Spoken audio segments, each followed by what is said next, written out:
Good afternoon. Let me briefly introduce myself. My name is Hazira Binti Arifin. I am from Group F. I am delighted to be here today to present to you about Introduction to History of Management, Behavioral Approach. The underlying premise in behavioral leadership techniques is that individuals are social and self-actualizing.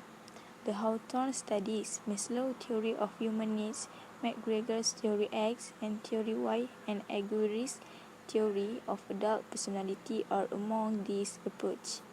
The main contribution of the Hawthorne's studies is that their success is influenced by a pupil's emotion, behaviors, and relationship with co-workers. The hierarchy of human needs of Maslow indicates that managers who can help pupils fulfill their significant needs at work can achieve efficiency. The developer of Theory X and Theory Y, Douglas McGregor, proposed that managers should dedicate more time to the social and self-actualizing. Furthermore, McGregor conclude that executives will change their viewpoint from Theory X to Theory Y to a collection of positive assumptions about human behavior from a set of negative assumptions about human behavior. McGregor claims that managers who hold either set of assumptions may produce self-fulfilling prophecies. Aguirre's proposed change organizations to have high individual and organizational efficiency so that they would be consistent with the adult personalities, abilities, and characteristics. Thank you. Hello guys, I'm Hirtika Francis and today I'm going to talk about the types of behavior approach. So let's turn to the types of conditioning. There are two types of conditioning according to behavior approach. The major of conditionings are classical conditioning and the second one is operant conditioning. Classical conditioning. In behavioral training, classical conditioning is a technique frequently used in which neutral stimulus is paired with stimulus that occurs naturally. Eventually, even without the naturally occurring stimulus presenting itself, the natural stimulus eventually evokes the same response as the natural occurring stimulus. Second point, the associate stimulus becomes known as the conditioned stimulus over the course of three distinct phases, and the learned behavior is known as the conditioned response. And now, operant conditioning, which is also known as instrumental conditioning. Operant conditioning is a method of learning that occurs through reinforcements and punishments. An association is made between a behavior and an effect of a behavior through operant conditioning. The behavior becomes more likely to occur again in the future when a desirable outcome follows in action. On the other hand, responses followed by negative results are less likely to happen again in the future. Limitation of the behavior approach to management. This complicates the issue of managers seeking to use insight from the behavioral science that change constantly as various behavioral scientists propose different alternatives. Next is scope of behavior approach. The execution role include the responsibility of management for the actual execution, including institutional structures plus behavior and communication principles designed to establish and maintain employee cooperation and satisfaction in the execution of organizational tasks. Structure means making the job more interesting, giving the employee more responsibility, decreasing control from above. Behavior means is a manner of acting, is referred to a person conduct is in carrying out specific activities, providing more job status, giving the employee a chance to make decision, allowing him to assist in leading others. Communication means listening to his problem seriously, helping him to interact with his fellow workers and dealing with him openly.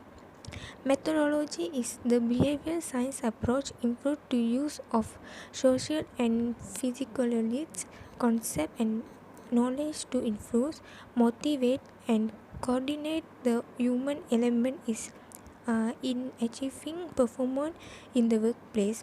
For example, a manager might do the following to get an employee to perform a task.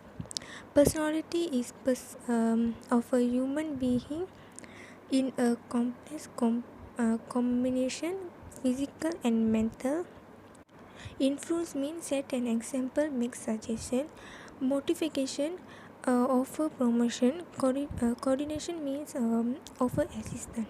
Objective of the behavior approach to include performance by the human element and thereby achieve individual and group satisfaction and organizational productivity. The output relationship of certification is complicated and is determined by a variety of different variables.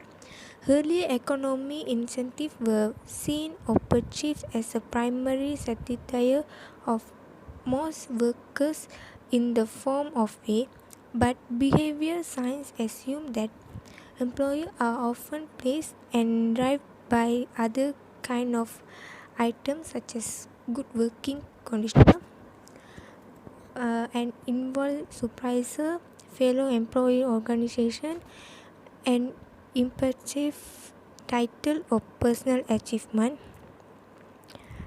So Hello and good afternoon. My name is Isma Hazira binti Isma Rizal and I'm from Group F. Today I would like to present my slide about characteristic of behavioral approach. The first characteristic of behavioral approach is organizational equilibrium or steady state. It shows that the workers will receive contribution in the form of money for their effort, time, skill, expertise, and offer investment.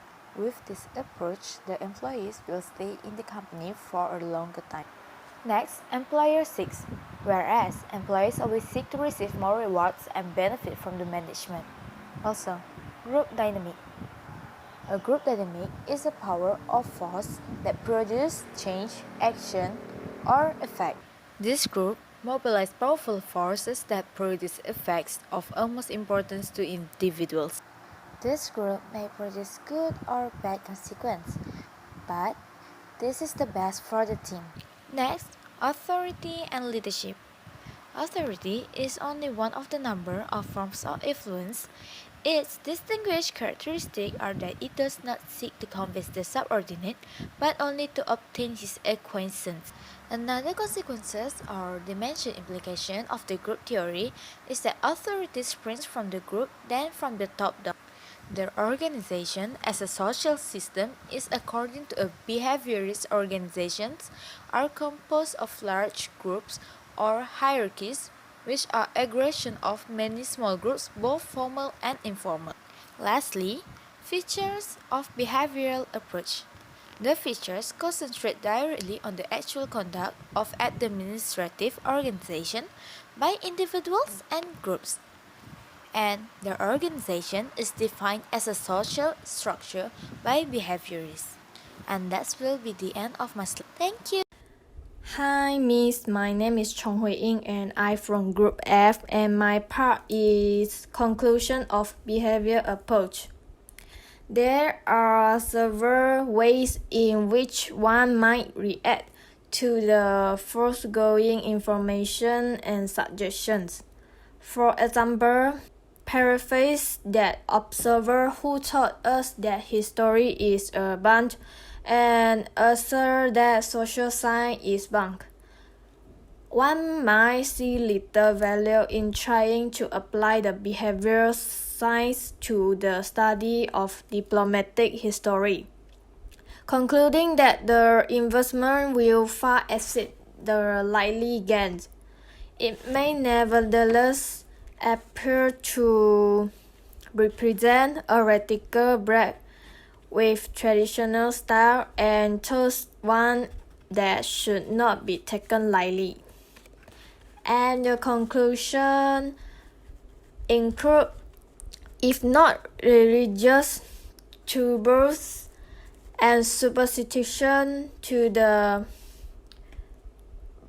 allegedly greater complexity of social phenomena vigorous resists its application to the study of social problems And moreover, in trying to understand what people did under certain conditions and why they did it, philosophers, kings, merchants, and soldiers have often employed a rudimentary form of scientific method.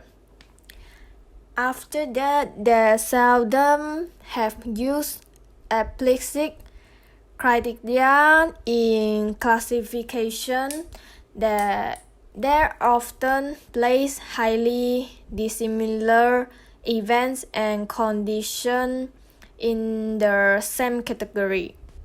Social phenomena could be studied in a no more reliable or accurate fashion than if physical ones were studied without yardstick, balance scales, or telescopes. And the last, the study of foreign relations remains as it was in the 1970s and 1980s.